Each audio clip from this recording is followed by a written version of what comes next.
ہماری شریعت ہمیں کس طرح جو ہے اس حوالے سے رہنمائی کرتی ہے۔ کوئی ایسا کام نہیں کرنا جو اس حوالے سے آپ کے عقائد اور نظریات کے خلاف ہو۔ آپ دیکھتے ہیں یہ جاہلیت کا کام ہے، جیسے ابھی آپ نے سنا رسول اکرم صلی اللہ علیہ وسلم نے 4 چیزوں کا تذکرہ کیا، فرمایا 4 چیزیں ایسی ہیں جو ہیں تو جاہلیت کی، لیکن میری امت میں موجود ہیں، میری امت ان کو چھوڑنے کے لیے تیار نہیں ہوگی۔ 4 باتیں آپ صلی اللہ علیہ وسلم نے فرمایا، ان میں سے پہلی بات یہ ہے اپنے خاندان، اپنے حسب و نسب پر فخر کرنا کہ میرا خاندان بڑا ہے۔ خاندان اپنے خاندان پر، اپنے نسب پر، اپنے حسب پر فخر کرنا، اترانا اور خوش ہونا، اور دوسرے کے خاندان پر، دوسرے کے نسب پر تان کرنا اور انگلی اٹھانا اور ان کو کمی کہنا اور ان کو غلط کہنا، یہ جاہلیت کی باتیں ہیں جو میری امت میں موجود ہیں، ان کو چھوڑنے کے لیے تیار نہیں ہوگی۔ دوسرے نمبر پہ فرمایا والاستسقاء بالنجوم، ان ستاروں کے ذریعے بارش طلب کرنا، ان ستاروں کے ذریعے اپنی قسمتیں طلب کرنا، یہ بھی جاہلیت کی باتیں ہیں، لیکن یہ میری امت اس کو چھوڑنے کے لیے تیار نہیں ہوگی۔ جی آپ کا فلاں، آپ کا جو ہے آج کل ستارہ گردش میں ہے، آپ سفر پر نہ جائیں، آپ کا ہم شروع نہ کریں، آپ ابھی شادی نہ کریں، آپ رک جائیں، مجھے بتائیے یہ ساری باتیں مسلمانوں کے اندر موجود ہے کہ نہیں ہے؟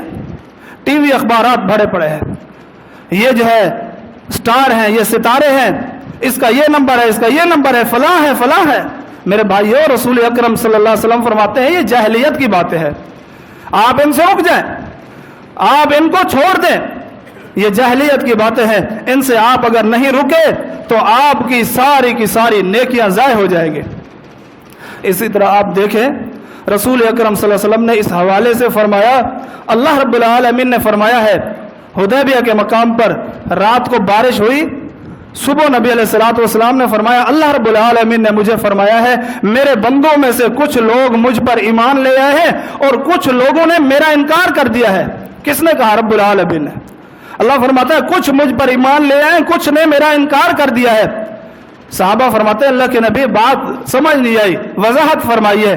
فرمایا اللہ رب العالمین نے فرمایا رات جو بارش ہوئی ہے، بعض لوگوں نے کہا یہ فلاں ستارے کی وجہ سے ہوئی ہے، انہوں نے میرا انکار کر دیا ہے، یہ فلاں ستارے کی تاثیر ہے یا فلاں ستارے کا اختیار ہے، اور کچھ لوگوں نے کہا یہ رب العالمین کی طرف سے ہوئی ہے۔ مطرنا بفضل اللہ و برحمتہ، اللہ کا فضل ہے، اس کی رحمت ہے، وہی بارشیں برساتا ہے، اسی کا حکم چلتا ہے، اس میں کسی دوسری مخلوق کا کوئی جو ہے حصہ نہیں ہوتا اور کوئی اختیار نہیں ہوتا۔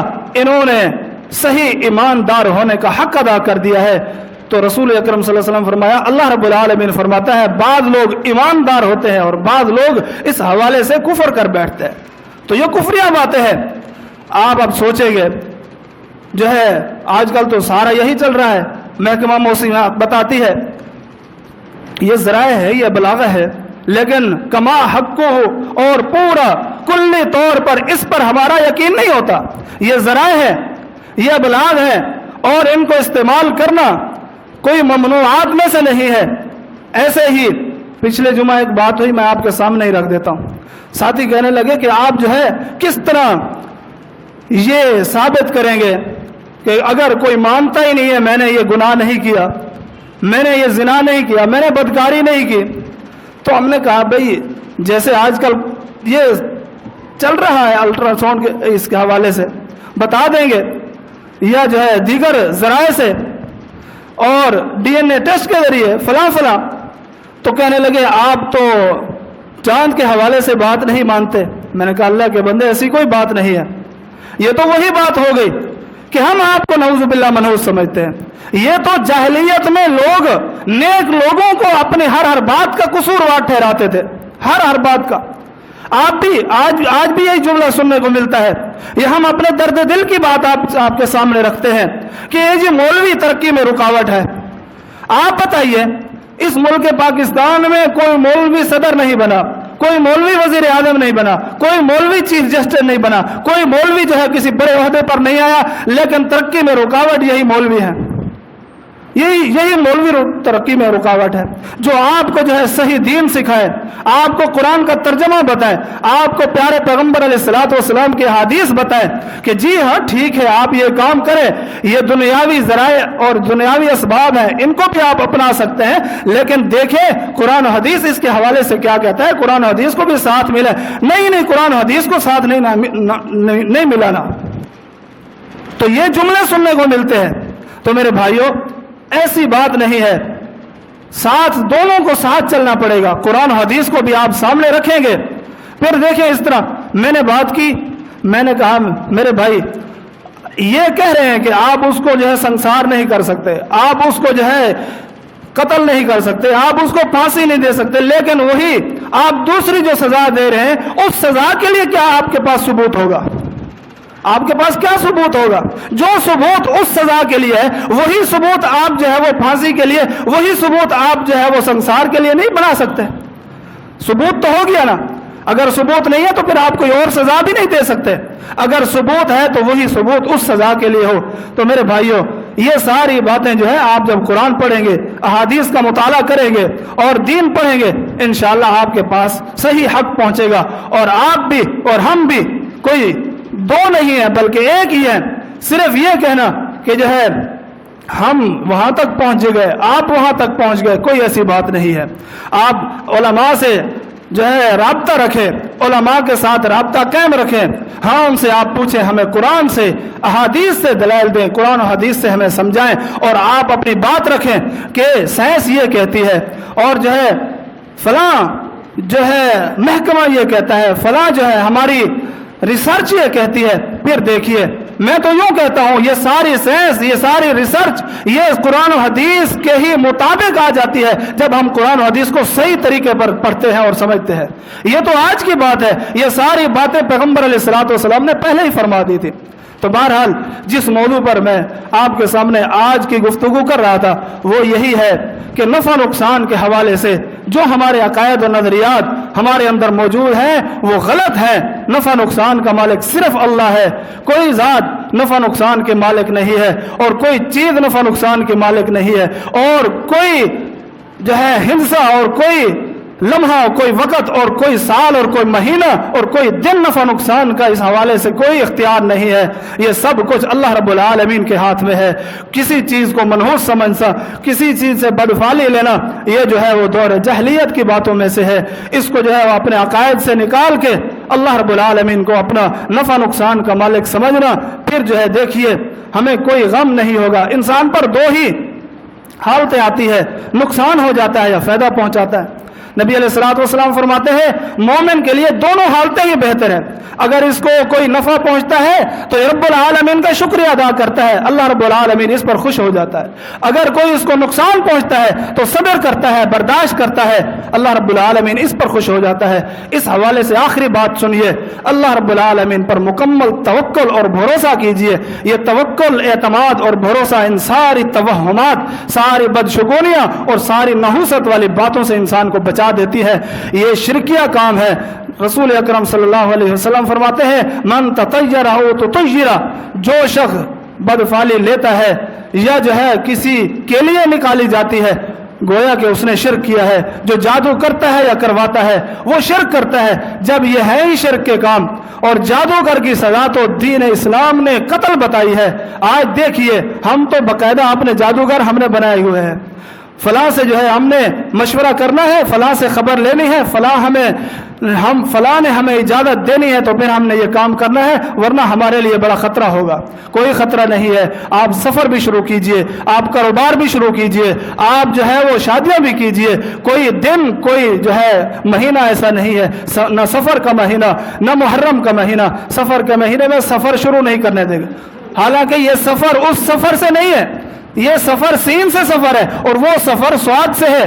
اس کو کیوں سفر کہا جاتا ہے؟ اس کو کیوں منحوس سمجھا جاتا تھا؟ آخری بات کرتا ہوں، وہ اس لیے ہوتا تھا اس سے پہلے 3 مہینے جو ہے وہ حرمت والے ہیں، اور حرمت والے مہینوں میں لوگ جو اپنے گھروں سے نہیں نکلتے تھے۔ اپنے گھروں سے قتال کے لیے بھی نہیں نکلتے تھے اور تھوڑا شرم و حیا بھی کرتے تھے. جو ڈاکو اور چور ہوتے تھے کہ حرمت والے مہینے ہیں, اس میں جو ہے ہم اتنا بڑا گناہ نہیں کرتے. جیسے ہی یہ حرمت والے مہینے ختم ہوتے, ذی الحج, ذی الحج, محرم, سفر شروع ہوتا, پھر جو ہے یہ نکل پڑتے, چوریاں, ڈاکے, قتل و غارت, رہزنی, سب کچھ, اور جو ہے گھر جو ہے وہ خالی ہو جاتے. پھر جو ہے وہ لوگ منحوس سمجھنا شروع کر دیتے کہ یہ مہینہ منحوس ہے, اس کی یہ حقیقت ہے, بس اور کچھ نہیں ہے. آخری میں دعوت فکر دوں گا اپنے آپ کو بھی اور آپ سب ساتھیوں کو. یہ جو آپ قرآن و حدیث کے حوالے سے نفع نقصان کے متعلق عقیدہ اور نظریہ پڑھتے ہیں, اپنے بچوں کو بھی بتائیں اور خواتین کو بھی بتائیں, اپنے دوست احباب کو بھی بتائیں. قرآن مجید کو ترجمے کے ساتھ پڑھیں, احادیث کا مطالعہ کریں. اپنے گھروں میں, جہاں ہمارے گھروں میں اور بہت ساری چیزیں رکھی ہوئی ہیں, وہاں قرآن ترجمے کے ساتھ بھی رکھ لیں.